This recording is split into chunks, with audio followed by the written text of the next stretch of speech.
Sir मैं कुछ और भी क्वेश्चंस ले रहा हूँ। हाँ, semen analysis shows occasional active spermatozoa scene.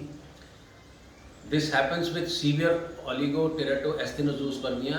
ये इसमें एंड्रोलॉजिकल इवैल्यूएशन और जो आपका फैक्ट्री है, जो टेस्टिस है जिसमें स्पर्म बनता है, उसका आइडेंटिफिकेशन प्रॉब्लम का वो होना बहुत ज़रूरी है। यदि आप चाहें तो आप पूरा एंड्रोलॉजिकल इवैल्यूएशन, कैरियोटाइप, अपना वाई क्रोमोसोम माइक्रो डिलीशन और स्पर्म डीफ्रैगमेंटेशन टेस्ट ये सब करा सकते हैं। हम लोग रेगुलरली ये करते हैं अपने पास।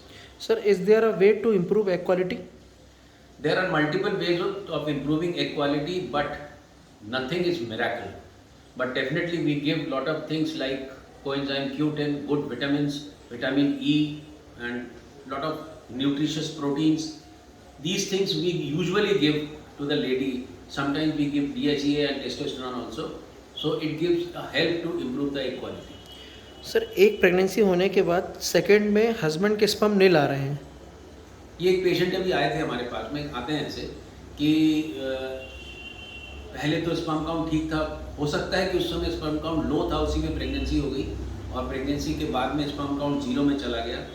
डेफिनेटली एक एंड्रोलॉजिकल इवैल्यूएशन कराना चाहिए कि ये प्रॉब्लम क्या होती है। एक बात बहुत इंपॉर्टेंट है कि मेल का स्पर्म की क्वालिटी से उसका ओवरऑल हेल्थ भी डिसाइड होता है। तो ये बहुत इंपॉर्टेंट एक नया रिसर्च पेपर आया है। Sir I am very confused. एक ट्यूब ब्लॉक है, पीसीओडी है, AMH 10 है, एज 26 है, क्या करूं?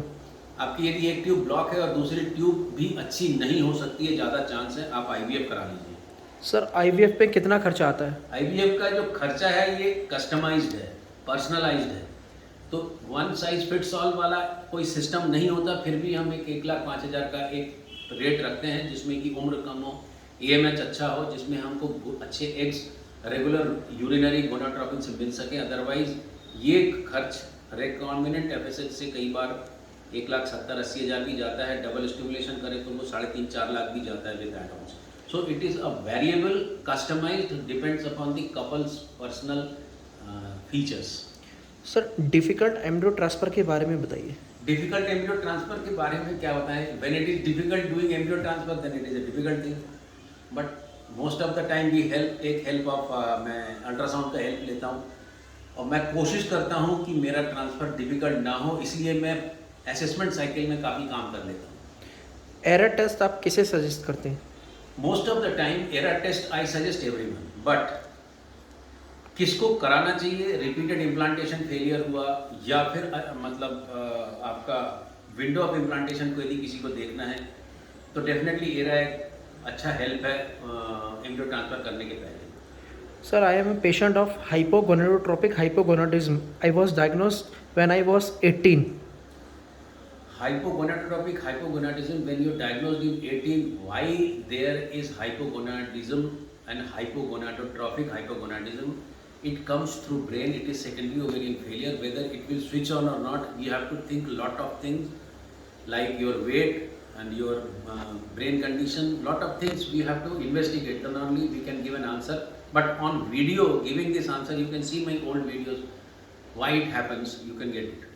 मेरे लेफ्ट ओवरी में सिस्ट है और अंडे तो बनते हैं लेकिन रप्चर नहीं होते, क्या करना चाहिए?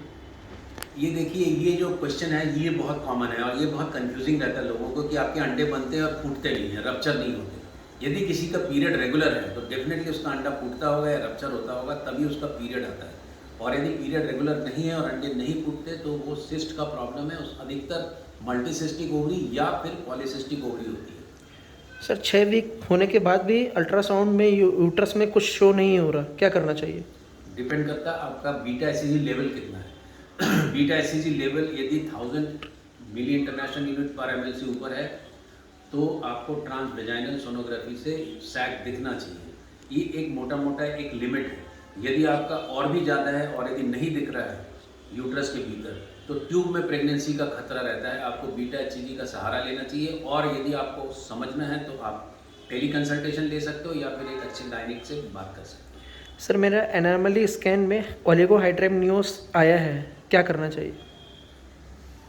ये ओलिगोहाइड्रेमनियोस, कितना ओलिगोहाइड्रेमनियोस है, बहुत सीवियर है कि नहीं, किडनी का प्रॉब्लम है कि नहीं, ये सब जांचने के लिए मैं कोशिश करता हूँ एक टारगेट स्कैन, जेनेटिक स्कैन करने का। और यदि ज़रूरत पड़े तो एमनियोसेंटेसिस करके उसका जेनेटिक टेस्ट करने का। सर स्मॉल साइज यूट्रस का प्रॉब्लम ठीक हो सकता है? स्मॉल साइज यूट्रस किस लिए है वो डिपेंड करता है कि आपका प्रॉब्लम सॉल्व हो सकता है कि नहीं। बट स्मॉल साइज यूट्रस में यदि पीरियड आता है तो उसको लेके बहुत ज़्यादा परेशान नहीं होते। सुनने के लिए बहुत बहुत धन्यवाद। और यदि आप इससे जुड़े हुए हैं अभी तक तो इस चैनल को सब्सक्राइब करिए, लाइक करिए और इसको प्रोपोगेट करिए। सभी महिला सुनने वालों को मेरी तरफ से अंतर्राष्ट्रीय महिला दिवस के लिए बहुत बहुत शुभकामनाएं।